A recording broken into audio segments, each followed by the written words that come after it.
Gene माता धाम gene कैसे बनी। जीन माता की कहानी बात काफ़ी वर्षों पुरानी है। जीन माता का जन्म चौहान वंश के गंगो सिंह जी के घर में हुआ था।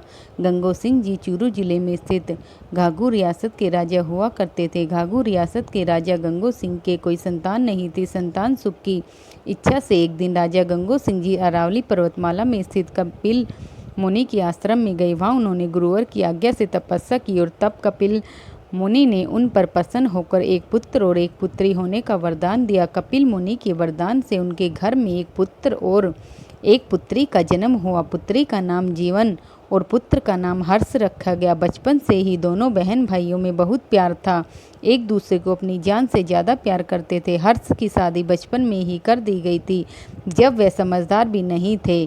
जब हर्ष जवान हुआ तो अपनी पत्नी को लेकर आए। जीन जितना प्यार अपने भाई से करती थी उतना प्यार ही अपनी भाभी को भी करती थी। इसलिए जीन घर का सारा काम खुद ही कर लिया करती थी, इसलिए भाभी को कोई काम करने की ज़रूरत नहीं पड़ती थी। भाई बहन का इतना प्यार देखकर हर्ष की पत्नी सोचने लगी कि इन दोनों में बहन भाई वाला प्यार ना होकर कुछ और है। यह मुझे घर का काम भी नहीं करने देती, ना ही किचन में जाने देती और ना ही कोई काम करने देती। भाभी के मन में पाप आ जाता है और जिनको अपने मन में अपनी सौतन समझने लगती है।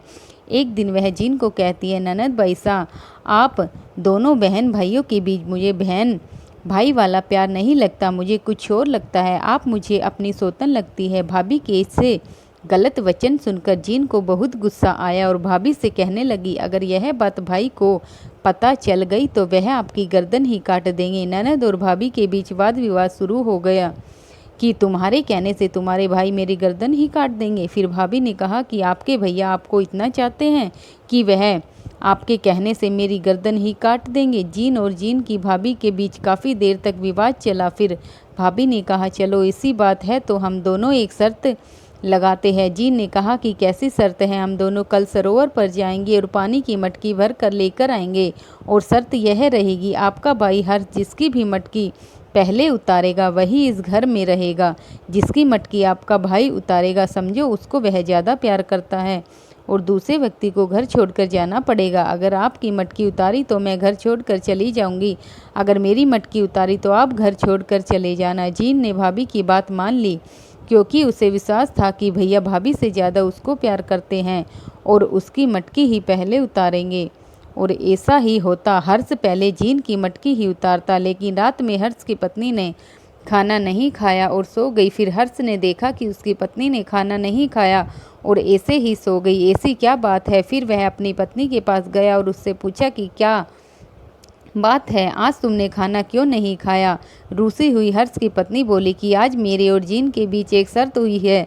बोलो बताओ किस तरह की शर्त लगी है। कहाँ एक एक लुगड़ी की शर्त लगी है कि बाईसा के पास तो बहुत सी लुगड़ी है और मेरे पास तो सिर्फ एक ही लुगड़ी है। अगर मैं शर्त हार गई तो यह एक लुगड़ी भी उसे ही देनी पड़ेगी। फिर हर्ष ने कहा, बताओ तो सही कि आखिर शर्त क्या है। फिर भाभी उसे बताती है कि कल हम सरोवर से जल भर कर लाएंगे, जिसकी मटकी आप पहले उतारोगे वह सर जीत जाएगा और हारे हुए व्यक्ति को अपनी लुगड़ी भी उसे देनी होगी। मेरे पास तो एक ही लुगड़ी है और जिनके पास तो बहुत सी लुगड़ी है, अगर मैं हार गई तो यह लुगड़ी भी जिनको देनी पड़ेगी। फिर हर बोला, कोई नहीं, इतनी सी ही तो बात है, मैं पहले तुम्हारी मटकी उतार दूंगा और जीन को तो मैं मना लूँगा, नहीं तो मैं उसे और लुगड़ी ला दूंगा, इसमें क्या बड़ी बात है। जीन की भाभी ने हर्ष को धोखे से पहले ही मना लिया। जीन और उसकी भाभी सरोवर से जल भरकर लाई तो पहले से ही से सेट था कि हर जीन की भाभी की मटकी पहले उतारेगा, तो उसने जीन की भाभी की मटकी पहले उतार दी। इस तरह जब जीन ने देखा कि भाई ने भाभीसा की मटकी पहले उतार दी तो उसे बहुत धक्का लगा और शर्त में पहले ही तय था कि जिसकी मटकी भैया पहले उतारेंगे वह घर पर ही रहेगा और दूसरे व्यक्ति को घर छोड़कर जाना पड़ेगा। अपने भाई से नाराज होकर जीन वहां से चली गई और अरावली पर्वतमाला की काजल शिखर पर जीन जाकर बैठ गई और माता दुर्गा की तपस्या करने लगी। पीछे पीछे हर्ष जीन को मनाने अरावली पर्वतमाला पर गया और जीन से कहा कि तुम एक लुगड़ी के कारण तुम इतना नाराज हो गई कि चलो घर चलो। तब जीन ने कहा, लुगड़ी की बात नहीं है भाई सा। तो हर्ष ने पूछा कि शर्त क्या है। तब जीन ने पूरी शर्त की बात बताई कि इस तरह से शर्त लगी थी कि जो भी जीतेगा जो भी हारेगा, हारने वाले को घर छोड़कर जाना ही होगा और मैं शर्त हार चुकी हूँ, अब मैं घर नहीं जा पाऊंगी। तब हर्ष ने कहा कि ठीक है, तुम घर नहीं जाओगी तो मैं भी घर पर नहीं जाऊंगा, मैं भी यहीं रहूंगा। तब मैंने कहा ठीक है, तुम भैरव की उपासना करो, मैं यहाँ माता की उपासना करूंगी। दोनों ही भाई बहन तपस्या में लीन हो गए। कहते हैं कि अनंत काल तक उन्होंने तपस्या की और उनकी तपस्या के फलस्वरूप दोनों ही भैरव और माता का रूप बन गए। भैरव और माता ने उनको वरदान दिया कि कलयुग में तुम्हें मेरे सम्मान ही पूजा जाएगा, मेरे रूप में ही तुम्हें भी पूजेंगे।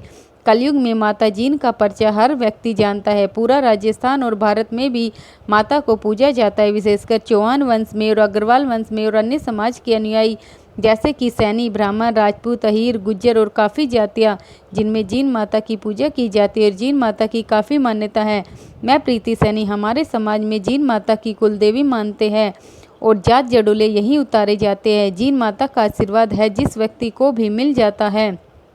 मैं कभी खाली नहीं रहता, घर परिवार में हमेशा सुख शांति और बरकत बनी रहती है। जीन माता का मंदिर सीकर जिले में एक गांव में है जो सीकर से लगभग 30 किलोमीटर दक्षिण की ओर है। यहीं पर जीन माता का जीन भवानी का भक्ति शक्ति का एक बहुत ही प्राचीन 1000 वर्ष से भी पुराना मंदिर है। जयपुर से यह स्थान 108 किलोमीटर है। जीन माता के दर्शन के लिए लोग दूर दूर से आते हैं। जीन माता के बाद हर्ष भैरव के दर्शन जरूर करें। यह मंदिर राजस्थान के गोयरा गांव में स्थित है।